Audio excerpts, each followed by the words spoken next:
Good. Methionine synthase reductase that we just talked about right here keeps B12 alive so that it can be used by methionine synthase. So on the methionine synthase reductase, if we have the G homozygote, obviously it's not going to allow the B12 to be used, even though we might have benefit, which does lead to potential premature issues, right? So, I got that time. So it's all about looking at the big picture. Where is methionine synthase? It's right there. It's right in hand in hand with that. Methionine synthase or synthase reductase? Reductase. It's right there at the same location. Kind of think about it as tandem, like salt and pepper, like Mark and Michelle, kind of like that. So if Mark does, listen, if I'm methionine synthase reductase and I'm not working well, that ain't helping her any. It's a good way to remember that, right? Probably never forget that one now, right? And if she's beneficial, which she always is, but if I become a negative, I hurt her. So in that case, I would be methionine synthase reductase. So what would you do for somebody that has the G allele? You probably want to ensure that they actually have an adequate nutritional protocol that's high in B vitamins. Yep. You want to ensure adequate folate, 5-methyl tetrahydrofolate. B2, because remember there's a whole circular process going on there. And B2 is which enzyme? And yes, B2 is riboflavin, and that is responsible for aiding, it's the cofactor for MTHFR. So B2, MTHFR, B12, MTHFR. And then if you need to, you can support it supplementally. If you can't get somebody to eat green leafy vegetables like turnips, greens, spinach, romaine lettuce, asparagus, Brussels sprouts, broccoli. You know, some people will just turn up their nose to that no matter what you do. We'll talk about that a little later when we get into the bitter tasting genes. There may be a reason for that. A little bit of a brain twister question to keep you thinking. We all agree that autism is on the rise. We all agree that the diagnoses of ADHD and ADD are on the rise too, right? We talked about how that is dealt with or related to this methylation pathway with the creation of dopamine and serotonin. She also just mentioned that some B vitamins, a lot of them are found in greens. What about someone that's choosing to do the Americanized version of the paleo keto nightmare? Okay? Bacon, cheese, meat, and I'm not eating vegetables. What does that do to this process?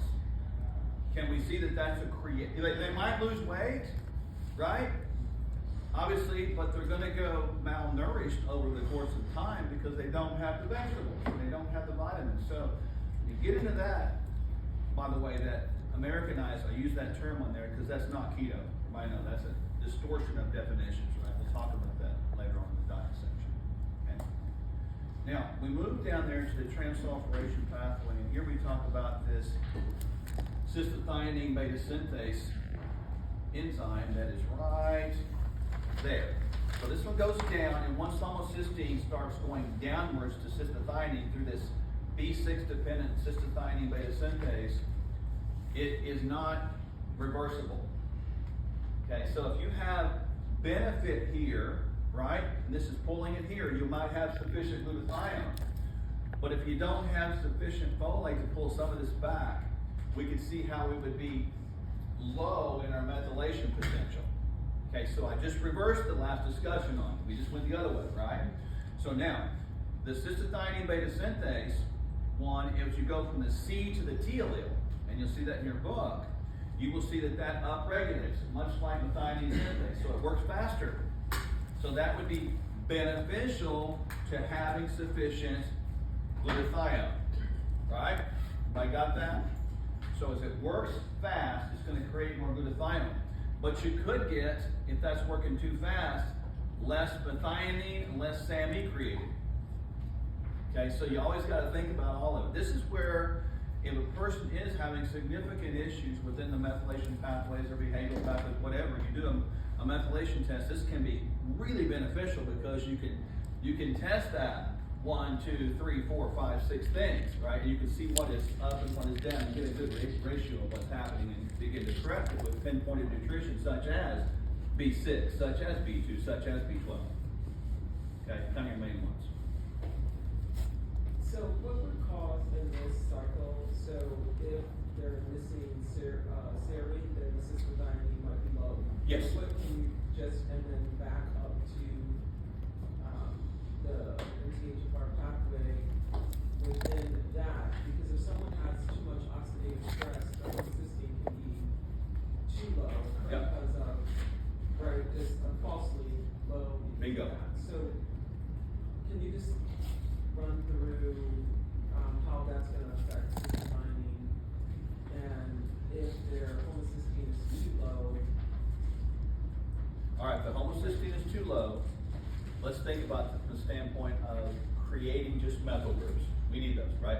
So if the homocysteine is too low, and even if we have sufficient B12 and methionine, we're trying to remethylate that, but there's not enough methyl groups to go around. And so we have to have homocysteine. That's not all bad. That's why, we see people all the time that are homocysteine about 4. That's not really good. We want that balance right there. Somewhere between about a 7 and 8 is kind of an ideal range, because if we don't have enough methyl groups, we can't deal with dopamine, the COMT, and all that, right? And so that means that we could be over agitated, or wired, or maybe we're high anxiety person. Wired and tired is another phenomenon you might see with that. And so with a person like that, I would go ahead and add back, maybe some SAMe, right? A couple 100 milligrams of that, just in that window of time. Now, people differ on this, and we kind of go back and forth on it too. It's like, how long do you give SAMe? The answer is, we don't know, right? You just have to kind of use that. But the ideal is to get the body working back in a homeostatic way, get it working and doing its thing. Now, vitamins and minerals are very important, but they shouldn't be looked at as the thing. They should be looked at as part of the adjustment process, much like you look at a car, top off the tanks, right? Get it working right. If you know where the person is insufficient, or if they're pulling off in a certain pathway, you can support downstream. You can support the CBS pathways. You can support them with serine, which is going to help them maintain that homocysteine. It's not going to be pulled off as excessively. So then if you give SAMe, is that going to deplete more B3? Yeah, SAMe giving that will give a rest to your pathway of trying to create it. It's almost like we talked yesterday about giving creatine. So in a person like that, I may give creatine, right? Because I want to preserve some methyl groups. I want to preserve some SAMe to keep going. And I might even give them SAMe if the situation's bad enough so that they won't get overly, or they're not just off the edge depressed. Now, if you go creatine, you probably want to go with a creatinine version, right? And probably around somewhere about 3 to 5 grams would be good. It's really good supplement to have. And if you're a person out there that gets to 40, 50, whatever of age, you start to lose muscle tissue because we're in a regression state, unfortunately. It's called life and death, right? So as we regress, we want to make sure we're hanging on to that muscle tissue, right? So that'll help us do that.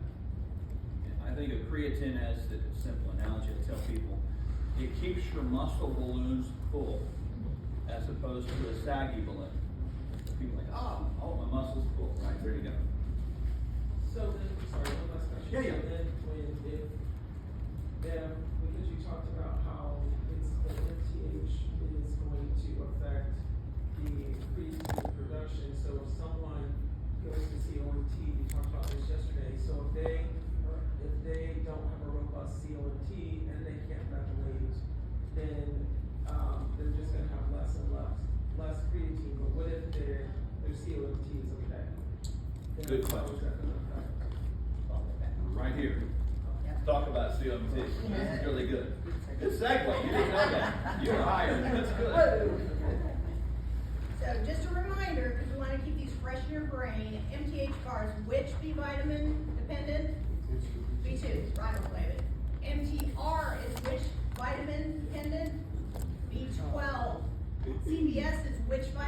dependent, B6. So you see the methylation pathways are richly B vitamin dependent. And when we start moving into COMT or co-methyltransferase, we know that this controls certain levels of hormones and catecholamines. It literally adds a methyl group and it inactivates them. One of my favorite tests is the Dutch test, where you can see how hormones are actually eliminated through these friendly processes of methylation involving that enzyme co-methyltransferase. So it is very important in the detoxification of estrogens. It's very important in slowing the clearance of dopamine, epinephrine, norepinephrine. People that have issues with co-methyltransferase have problems with impulse control, processes of the limbic center, issues with emotions. You may see bipolar or manic depression with somebody who's got co-methyltransferase issues. And what do we use in medicine to literally block dopamine? We use the big antipsychotic drugs, because excessive amounts of dopamine can amplify the emotions through the limbic system. So co-methyltransferase, if it does not work properly, the adrenaline neurotransmitters can hang around a very long time. You know, the person that's anxious, anxiety, and you don't know where it's actually coming from. If they're a homozygote, this enzyme might be a fourth or a fifth of what is actually normal function. Co-methyltransferase, this one is very magnesium dependent. And in these individuals, SAMe may actually help these people quite a bit. These individuals have to be very careful with things like alcohol and caffeine. The other interesting thing is that quercetin, we use quercetin a lot as an anti-inflammatory, but quercetin can be a very potent inhibitor of co-methyltransferase. Yes, it's a potent bioflavonoid and it's often used for those antihistamine properties, but you want to be careful that they're not using high enough dosing to actually suppress co-methyltransferase if it's compromised.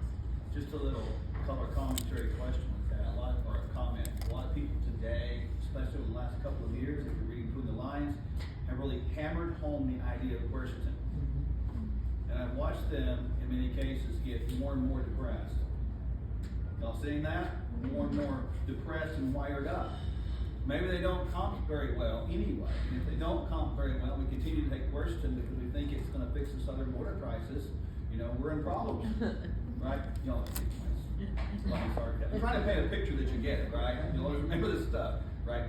And so quercetin becomes sort of this cat and mouse game. So always be aware of these kind of fad-ish trends that this fixes everything, because it can create a whole nightmare. The other thing that can significantly affect co-methyltransferase is the catechins and the caffeine in green tea. And we've been taught that green tea is antiviral, antibacterial, anything that ails you. And it also can aid in the suppression of or control of elevated liver enzymes. So we have a lot of people that are on green tea, but it may actually be aggravating an underlying condition with the genetic insufficiency in co-methyltransferase. Co-methyltransferase abnormalities can set women up for estrogen-related cancers like breast and uterine cancer.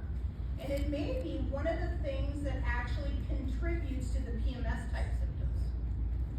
Because COMT breaks down the estrogens in phase 2 metabolism, which we will get to a little bit later. It's actually involved in the methylation of the catechol estrogens, the hydroxyestrones, 2, 4, 16. It moves them towards the methylation pathway. But if somebody can't methylate, they can't methylate those hydroxyestrogens, so they're going to hang around and either go a different pathway and cause DNA damage, or we have to support their methylation pathway. Now, one gene isn't enough to just cause cancer. We have to think about what else is in the picture. most breast cancers are sporadic, meaning multiple genes. We have to think about the GSTs, GSPs, GSTM1s. Is there a deletion that's present there? Because if they can't detoxify and they can't methylate, then that load builds up quicker and faster and becomes, again, multifactorial. So a key thought to keep in mind is if MTHFR does not work and a person can't methylate and there aren't enough methyl groups around, you cannot methylate co-o-methyl transferase. So it's all connected. The A variant in that has about a 20 to 25% functional capacity. So if dopamine starts coming up high, think of catechol-methylase and saying, chill out, just chill out, but it doesn't have the ability to say chill out. Well, that's why they would be up and wired. Remember, dopamine is excitatory. Right? Now, some takeaways as we kind of close this chapter of methylation, only to reopen your minds to that chapter for the rest of your lives, probably, I hope. Look at the big picture, got a list of the patient of all the different angles you're looking at. We understand nutrition is vital, and I talked about that yesterday with the idea of children today being fed non-food. They don't have any nutrients in them, and so we're seeing hence this increasing level of these symptoms they have and not being able to pay attention. Remember, we're not born with these chronic disease conditions that are increasing capacity. That can't be true because the genes have changed what? How many percent? 10,000 years? 2. That's it. So we really have to understand what happened to create the problem we have. It has been the environmental shift that's changed hundreds of times over. So now we have this gap. And I kind of call this, we coin this the disease processes of the incongruent. The genes we have don't go together with today. And hence, it's the environment that's actually pulling the trigger of the loading down of the genes, causing negative expression. We talk about the B vitamins, and we might have things like trimethylglycine and nucleotides, of course, as well. But look at the big picture.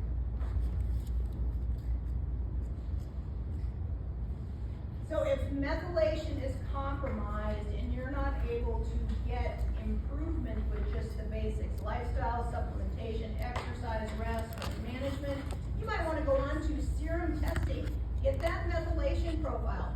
Homocysteine, remember, is the poor man's methylation marker. Just a simple snapshot, but if homocysteine is out of line, you might want to go a little bit further. You might want to do a red blood cell B12 level. Methylmalonic acid, they can be signs of B12 deficiency.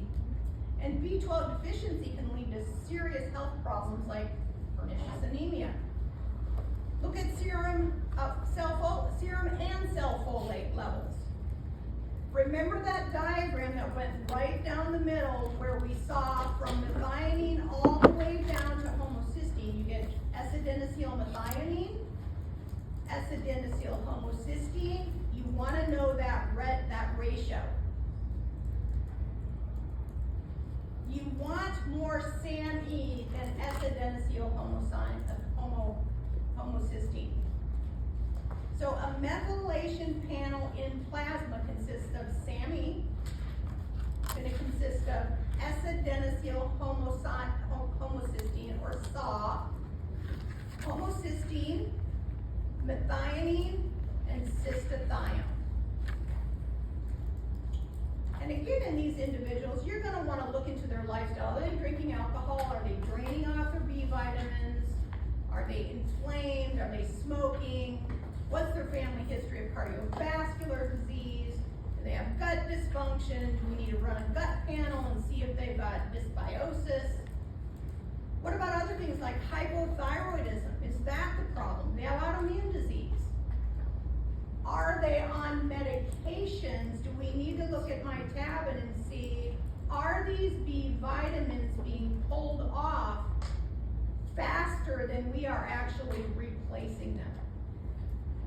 Proton pump inhibitors, statins, metformin, these medications are common, and oftentimes they're not replaced to the level that the person needs if they have these genetic insufficiencies and that higher need for those nutrients. If you do run the methylation panel, the ratio you're looking at between sand and saw is probably somewhere between 2 and 6. You want more sand than saw on the upside.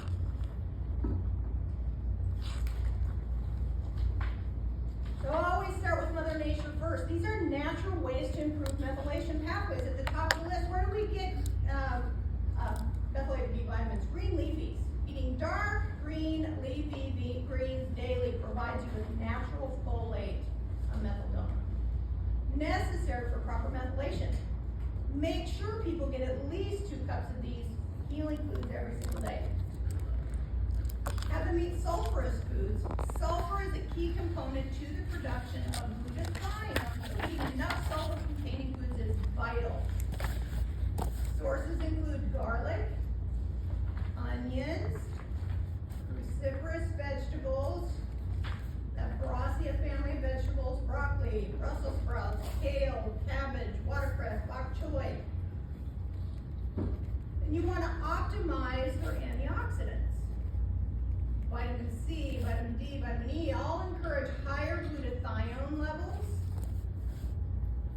And then selenium also plays a role in the production of glutathione, so 200 to 400 micrograms per day.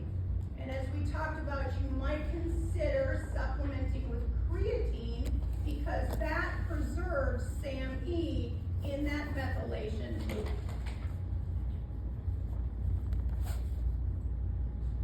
Healing proteins. Remember the amino acids that help make glutathione. Cysteine, glycine, glutamate. Cysteine, glycine, glutamate aid in the production of glutathione. Good source of glycine is found in collagen proteins. And Chris will demonstrate collagen at the break.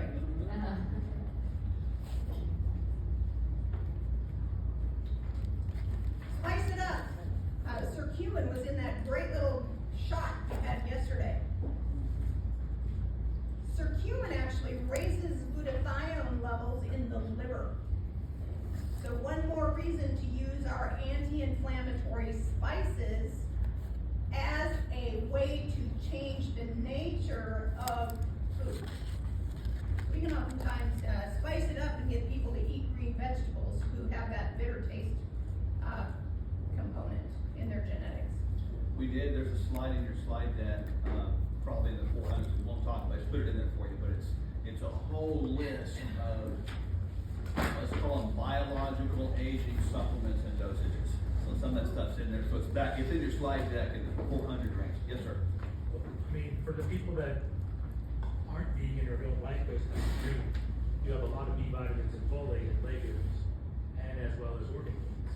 That's correct. So, I mean, Yeah. We did make people mention way of more that, it's hard to get people to eat organ meats. Yeah. I mean, for the majority, the really health-minded person that wants to do the right thing will.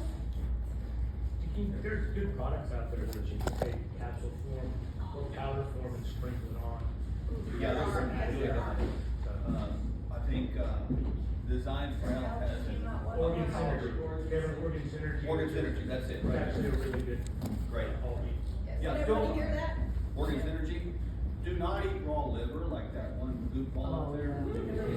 That is the, Like the guy that owns the company and sets real supplements. thank you. Yeah. There's some good, products like that though out there, you wanna kinda think about, if you do get good liver though, it's actually a really good thing to eat. We used to eat like tail to tongue, but not anymore. Yes, ma'am. So I have two questions. So basically, when you do the DNA, I do usually the gut because the gut, it will determine whether the barrier can get in or not. So basically, sometimes certain bacteria, they enjoy sulfur foods and they're not the good ones, right? Some of them. So unfortunately, on this kind of situation, when you have a SIBO situation or leaky gut, then not eating sulfur foods is something that we recommend. Also, if you have a thyroid issue because your immune suppressed and so basically increases, so we take out from the diet grains, legumes, and we recommend, like, even for instance, the thyroid, just fermented sulfur stuff. So, because that will get the most of the nutrients, and you will not get the other problems that could cause. That is a great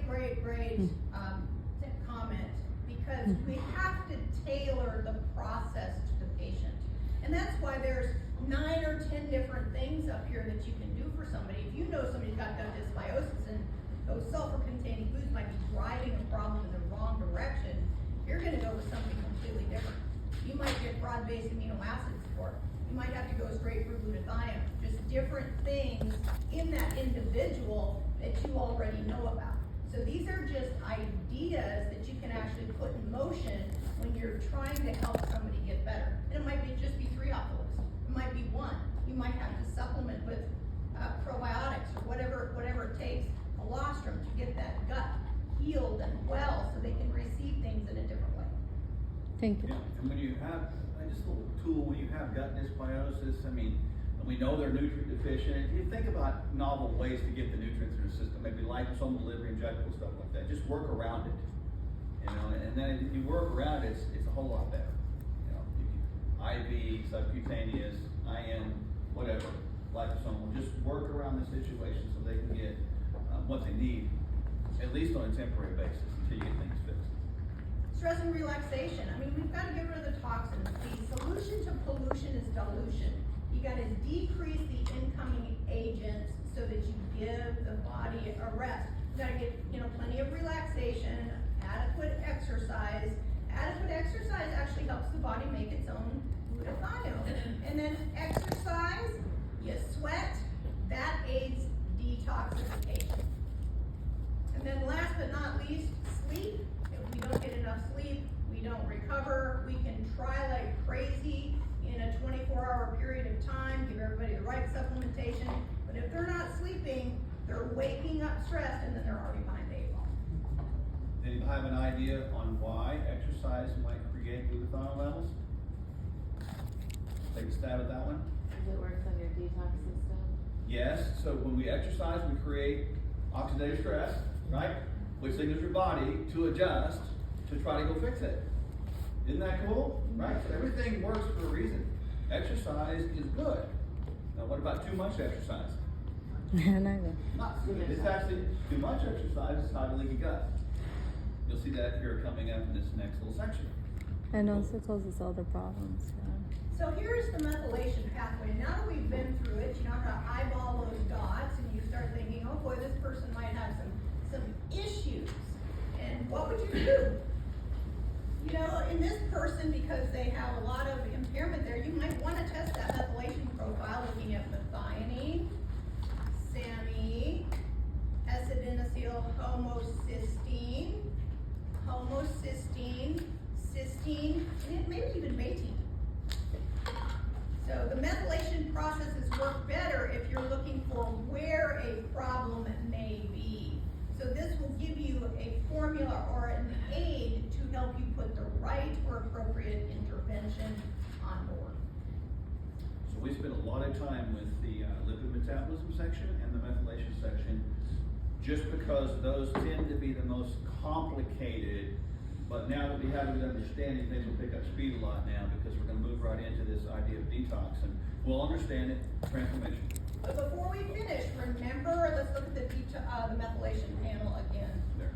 MTHFD1 is dependent upon which nutrient? Choline. MTHFR is dependent upon which nutrient? B2, riboflavin. You've got MTR that needs B12. You've got co-methyltransferase down there, which needs magnesium. And then the whole genetic system needs nucleotides. Which one was CBS? I remember the cofactor? B6, good. So we like to call detoxification biotransformation. It's just a process of turning something that's toxic into something that's disposable. It's just kind of how you want to look at it, and that's how you can explain it to somebody else. So in this section, we're just gonna do a quick overview. We're gonna define what a toxin is and recognize our ever increasing exposure to toxins and evaluate the health consequences of an exposure to a chronic low level. And actually analyze the process of detoxification. We actually call it biotransformation. And how can we optimize it? Now, of course, we want you to take away how do you understand the SNPs and improve the person's outcome. And we are gonna take a break in 23 minutes. Okay with that, so we'll let you know that. Actually, it's gonna be smoothie time, I think. Remember MC Hammer? It's Hammer time. smoothie time.